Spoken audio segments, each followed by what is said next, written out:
Estamos no ano 5.785 da criação do homem no jardim do Gan-Éden, onde Adão e Rava foram criados. Nós temos aqui, neste canal, estudos extraídos dos originais. Então, nós temos leituras de porções de Torá feitas exclusivamente para você. Então, que você possa vir se deliciar das porções de Torá feitas exclusivamente para você. Hoje nós estamos na quarta porção da Parashá Lech Lecha, Vá por ti. E o tema de hoje é: Abraão vence uma guerra contra 4 reis. Para resgatar o sobrinho de Ló, Abraão vai a uma das mais antigas guerras mundiais da história e a primeira registrada na Bíblia. Com 318 mercenários, ele trouxe paz a Canaã. Vale de Sidim, 1950 a.C. Uma rebelião das nações do Jordão contra o Império Mesopotâmico dá início a uma das mais antigas guerras mundiais que se tem notícia, a Guerra dos 4 Reis contra 5. Mas o resultado dessa guerra não virá pelas mãos do rei lutando pela liberdade, nem de imperadores buscando manter o domínio, e sim pelas mãos de um homem ajudado por Deus, indo à guerra para proteger a sua família. Confira a história da primeira batalha relatada na Bíblia, registrada em Gênesis 14, em que Abraão foi à luta para resgatar o seu sobrinho Ló e se tornou o herói de uma vitória extraordinária. O domínio de Kedorlaomer do Jordão. Kedorlaomer foi o imperador de Elão, onde atualmente é o Irã. 14 anos antes dos eventos narrados de Gênesis 14. Kedorlaomer saiu da Mesopotâmia e seguiu para o ocidente, conquistando os reinos da região do Jordão. Assim, esses reinos se tornaram vassalos do imperador. O imperador tinha muitos interesses na região. Por exemplo, com a conquista, ele passou a dominar a estrada das caravanas vindas da Arábia e o trânsito para o Egito. Além do mais, é possível que o interesse de Kedorlaomer tenha sido mesmo o betume extraído dos poços do Vale de Sidim. De modo, a região era importante para o rei de Elão, afinal ele dominou por 12 anos, até que a passividade dos reis vassalos do Jordão chegaria ao fim.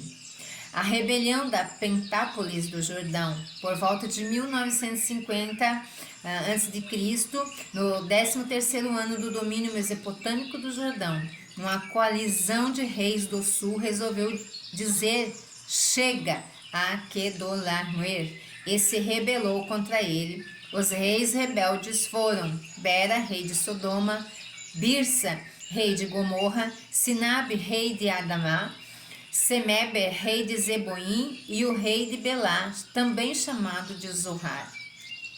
Eram 5 cidades-estados do Vale de Sidim, próximos do Mar Morto. O Vale de Sidim era uma região muito rica e próspera, e os reis não queriam mais pagar os tributos devidos naquela época. Por isso, rebelaram-se e se tornaram independentes. O império contra-ataca.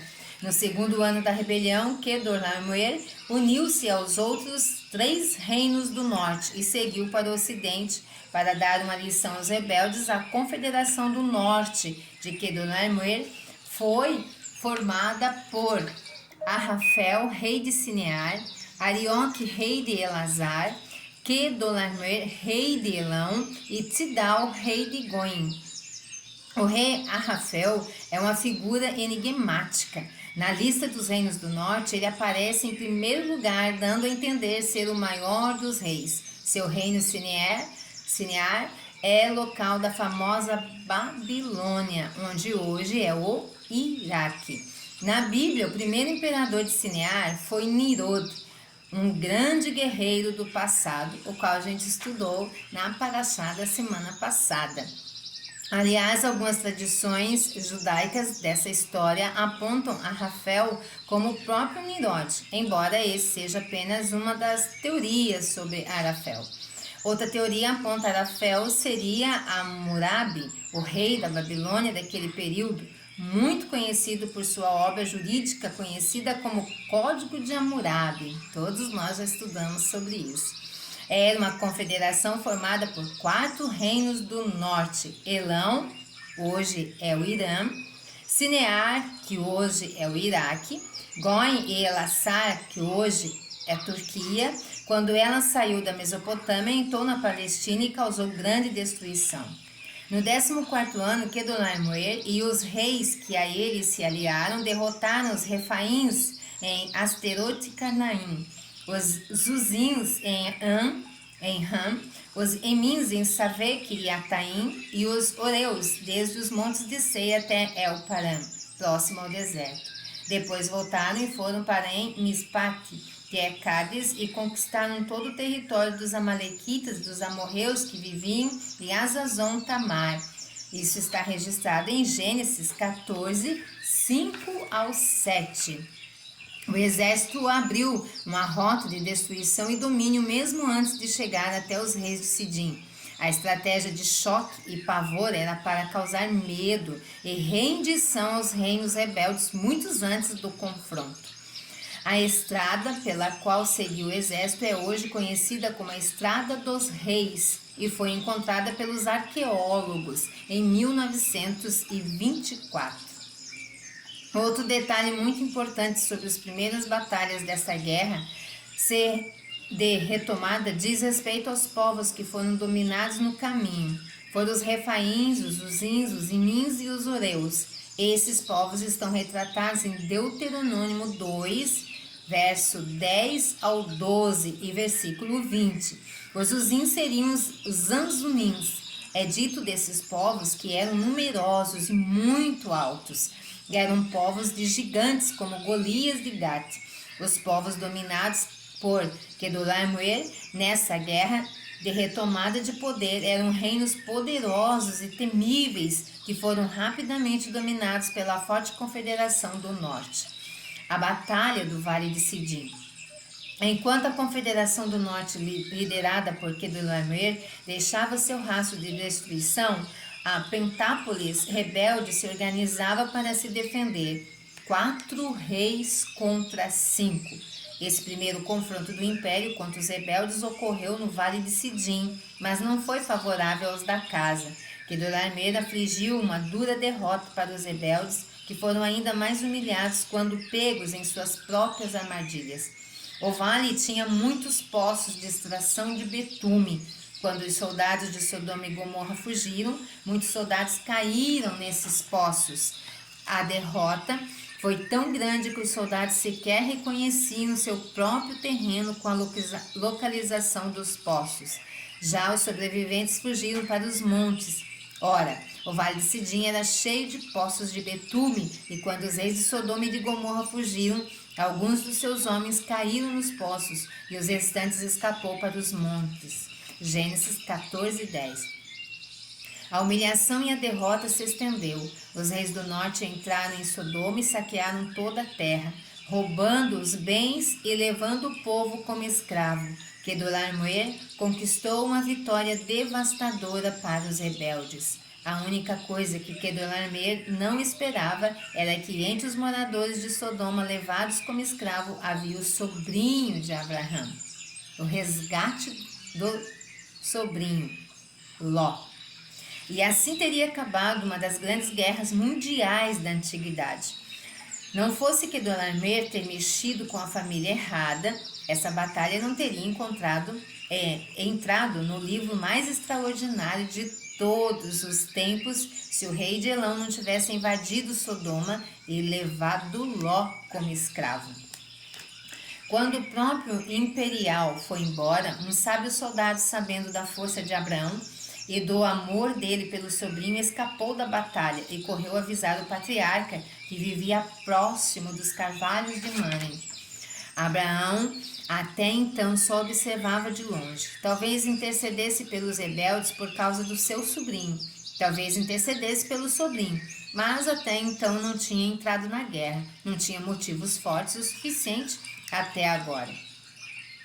Assim que Abrão soube do sequestro, tratou de organizar um exército para resgatar Ló. Primeiro separou seus guardas pessoais que trabalhavam com ele para proteger o seu rebanho.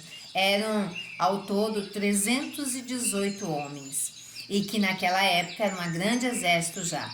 Eram os 310 de Abraão.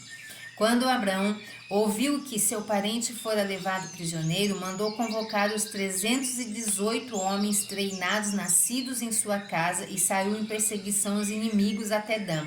Gênesis 14:14.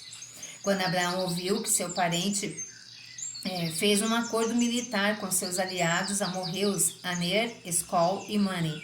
Assim, com seu exército de servos e mercenários, saiu da caça dos confederados do norte, que retornaram para a Mesopotâmia. Seguiu os soldados até Dan. De lá, Abrão dividiu-se com Aner, Escol e Mane e atacou Quedorlaomer durante a noite em várias frentes. Os reis do norte estavam despreparados e foram derrotados pelo exército de Abraão. Foram enxotados de Canaã até Damasco. E Abraão tomou Quedorlaomer tudo que ele tinha, tudo que ele havia expoliado do Jordão. Foi assim que Abraão, com seus 318 homens, mais os mercenários, derrotou o império da Mesopotâmia, resgatou o seu sobrinho Ló e libertou os reinos do Jordão. Mas a história ainda não acabou. E a parte mais interessante ainda estava por vir. Encontros no Vale do Rei. Melquisedeque e Abraão, Colino Arler, 1560-1570, enquanto Abraão retornava vitorioso da batalha, Bera, rei de Sodoma, foi ao encontro dele no Vale de Savé, o Vale do Rei. Nesse interim surgiu uma das figuras mais misteriosas da Bíblia, Melquisedeque, rei de Salém. Melquisedeque, cujo nome significa rei de justiça, era rei de uma cidade chamada Salém, que será no futuro Jerusalém. Ele é uma figura que aparece do nada e some também do nada. Nada se fala dele antes e não se tem mais nenhuma outra história sobre ele depois. Além do mais, esse rei e essa cidade nada tinha a ver com essa guerra. Não foram tão atingidos nem estavam envolvidos em exército. Para complicar, ele é apresentado tanto como rei quanto como sacerdote. Essa é a primeira vez na Bíblia que se menciona um sacerdote. Melquisedeque é apresentado como sacerdote do Elohim Altíssimo, 14:18. Ou seja, embora fosse rei e sacerdote, nada se sabe sobre sua linhagem para trás, nem sua descendência para a frente. Quem o ordenou como sacerdote? Qual povo ele servia? O autor de Hebreus completa ainda mais a interpretação desse rei assim.